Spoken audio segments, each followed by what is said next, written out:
जय हिंद मेरे प्यारे साथियों, आप सभी को बहुत बहुत स्वागत है एनसीएस स्टडी यूट्यूब चैनल पर। तो आज हम आप सभी के लिए लेकर आए हैं क्लास 10th के जो है हिंदी क्वेश्चन बैंक से जो छांटा हुआ 30 प्रश्न लेकर आए हैं, जो बहुत ही महत्वपूर्ण सवाल है।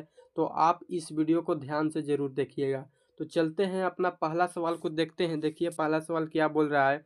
बोल रहा है रामधारी सिंह दिनकर किस युग के कवि हैं। बताना है आपको कि रामधारी सिंह दिनकर किस युग के कवि हैं। तो आप सब जवाब देंगे कि आधुनिक युग के कवि हैं, यानी ऑप्शन नंबर डी बिल्कुल सही उत्तर हो जाएगा इस प्रश्न के।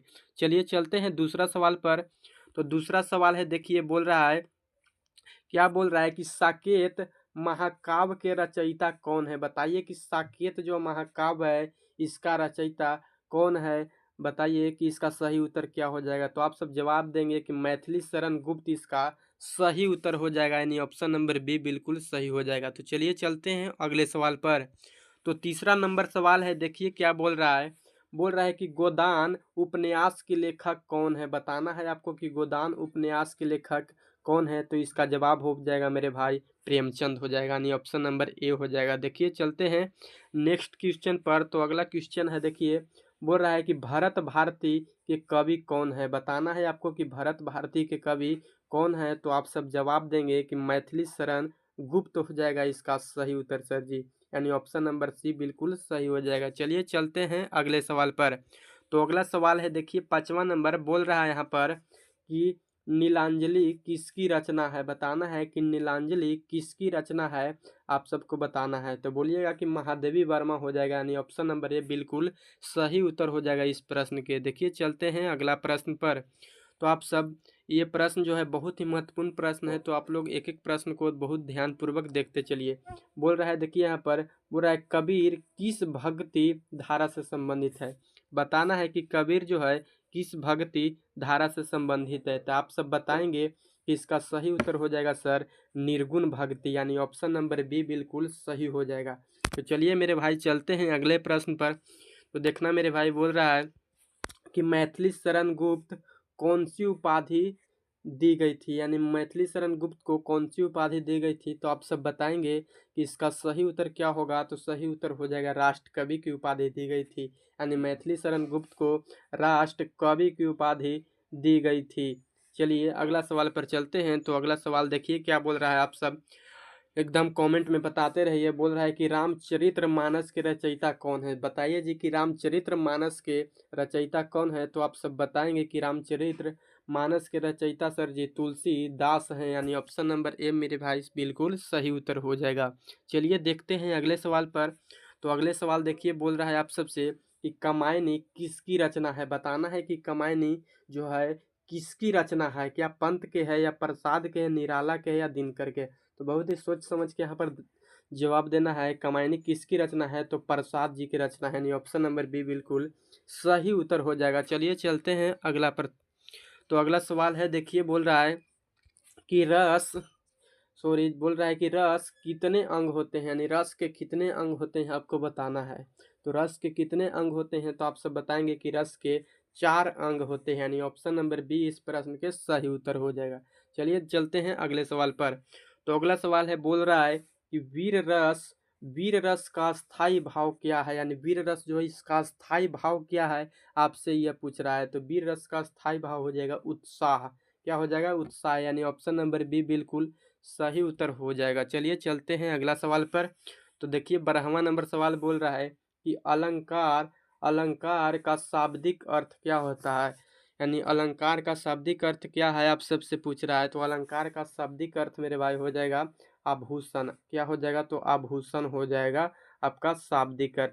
यानी एक एक प्रश्न को आपको ध्यान से देखना है, बहुत ही महत्वपूर्ण प्रश्न है, आपको एग्जाम में एकदम सेम टू सेम मिलेगा। तो चलिए चलते हैं अगले सवाल पर। तो अगला नंबर सवाल है, देखिए बोल रहा है कि उपमा अलंकार में किस शब्द का प्रयोग होता है। बताना है कि उपमा अलंकार में किस शब्द का प्रयोग होता है। तो बताना है आपको कि उपमा में किस शब्द का प्रयोग होगा। तो सा या सी का प्रयोग, यानी ऑप्शन नंबर सी बिल्कुल सही जवाब हो जाएगा। चलिए चलते हैं अगले सवाल पर।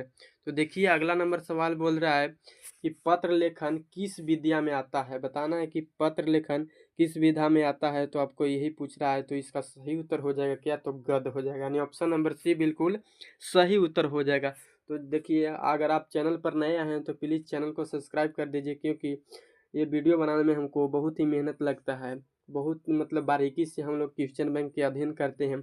उससे हम लोग सवाल छाँट छाँट के लाते हैं कि जो क्वेश्चन एग्जाम में आपका ज़्यादा अधिक बार पूछा गया है, जो रिपीट होता है, वो क्वेश्चन ये सब जो चुन चुन के हम लोग लाते हैं। तो चैनल को सब्सक्राइब कर लीजिए, ताकि आपको ही फायदा होगा। आने वाला वीडियो जो है आपको होम स्क्रीन पर शो करेगा। तो चलिए चलते हैं अगले सवाल पर। तो अगले सवाल है, देखिए बोल रहा है निबंध के कितने प्रकार हैं, बताना है कि निबंध के कितने प्रकार है। तो आप सब बताएंगे कि निबंध के कितने प्रकार है। तो निबंध के प्रकार मेरे भाई 3 होता है। निबंध के कितने प्रकार होता है, तो 3 प्रकार होता है। चलिए चलते हैं अगले सवाल पर। तो अगला सवाल देखिए क्या बोल रहा है, बोल रहा है कि यहाँ पर हिंदी दिवस कब मनाया जाता है, यानी हिंदी दिवस जो है कब मनाया जाता है, ये आपसे पूछ रहा है। तो बताएंगे आप सब कि हिंदी दिवस सर कब मनाया जाता है। तो 14 सितंबर को भारत में हिंदी दिवस मनाया जाता है। तो चलिए चलते हैं अगले सवाल पर। तो अगला नंबर सवाल है, देखिए बोल रहा है, यहाँ पर हम लोग देखेंगे, बोल रहा है कि जन कवि किसे कहा जाता है, यानी जन कवि जो है किसे कहा जाता है, ये आपसे पूछ रहा है। तो जन कवि किसे कहा जाता है, आप सब बताइए। जन कवि कहा जाता है मेरे भाई दिनकर जी को, यानी ऑप्शन नंबर सी बिल्कुल सही जवाब हो जाएगा। चलिए देखते हैं अगले सवाल। तो बहुत ही आसान सवाल है, बोल रहे हैं सूर सागर के रचयिता कौन है, बताना है आपको कि सूर सागर के रचयिता कौन है। तो आप सब जवाब देंगे कि सूर सागर के रचयिता सूरदास जी हैं। सूर सागर के रचयिता कौन है, तो सूरदास जी, यानी ऑप्शन नंबर सी बिल्कुल सही सवाल का उत्तर हो जाएगा। देखिए चलते हैं अगले सवाल पर। बोल रहा है सर जी कि नाटक के कितने प्रमुख तत्व होते हैं, यानी नाटक के कितने प्रमुख तत्व होते हैं, इसका आपको जवाब देना है। तो नाटक के प्रमुख तत्व 6 होते हैं, यानी 6 होते हैं। ऑप्शन नंबर सी बिल्कुल सही उत्तर होगा। चलिए देखते हैं 19वां नंबर सवाल। तो 19वां नंबर सवाल बोल रहा है कि राष्ट्रभाषा हिंदी को कब मान्यता मिली। जो राष्ट्रभाषा आपका क्या है, तो हिंदी है। बोला जाएगा कि राष्ट्रभाषा क्या है, तो हिंदी है, लेकिन हिंदी है तो इसको मान्यता कब दिया गया है। तो राष्ट्रभाषा को मान्यता दिया गया है मेरे भाई 1950 में, यानी ऑप्शन नंबर सी बिल्कुल सही लगा देंगे। तो चलिए चलते हैं अगले सवाल पर। तो 21वां नंबर सवाल देखिए बोल रहा है कि शब्द शक्ति के कितने भेद हैं, बताना है कि शब्द शक्ति के कितने भेद हैं। तो शब्द शक्ति के भेद है मेरे भाई 3 गो, यानी ऑप्शन नंबर सी बिल्कुल सॉरी, ऑप्शन नंबर क्या हो जाएगा, तो बी हो जाएगा, यानी 3 हो जाएगा इसका सही जवाब। चलिए चलते हैं अगले सवाल पर। तो अगला सवाल देखिए बोल रहा है कि लक्षणा लक्षणा शब्द शक्ति का संबंध किससे है। लक्षणा शब्द शक्ति का संबंध किससे है, क्या मुख्य अर्थ से है, गौण अर्थ से है, व्यंजित अर्थ से है, या स्पष्ट अर्थ से है। तो बताना है कि लक्षणा शब्द शक्ति का संबंध किससे है, तो गौण अर्थ से है, यानी ऑप्शन नंबर बी बिल्कुल सही टिक हो जाएगा। तो चलिए चलते हैं अगले सवाल पर। तो अगले सवाल बोल रहा है, देखिए बोल रहा है कि मुहावरे भाषा में क्या बढ़ाते हैं। जो मुहावरे हैं भाषा में क्या बढ़ाते हैं, क्या कठिनता बढ़ाएगा, या सरलता बढ़ाएगा, या सौंदर्य बढ़ाएगा, या भ्रम बढ़ाएगा। तो मुहावरे भाषा में क्या बढ़ाते हैं मेरे भाई, तो आप सब बोलिएगा कि सौंदर्य बढ़ाते हैं, यानी ऑप्शन नंबर सी बिल्कुल सही जवाब हो जाएगा। चलिए चलते हैं अगले सवाल पर। तो अगला नंबर सवाल देखिए क्या बोल रहा है, बोल रहा है कि पत्रकारिता किससे संबंधित है, बताना है कि पत्रकारिता किससे संबंधित है, या साहित्य से है, समाचार से है, नाटक से है, कविता से। तो पत्रकारिता किससे संबंधित है मेरे भाई, तो आप सब इसका जवाब दीजिए। तो किससे संबंधित हो जाएगा, तो समाचार से संबंधित हो जाएगा, यानी ऑप्शन नंबर बी इस सवाल का सही उत्तर हो जाएगा। चलिए देखते हैं 25वां नंबर सवाल।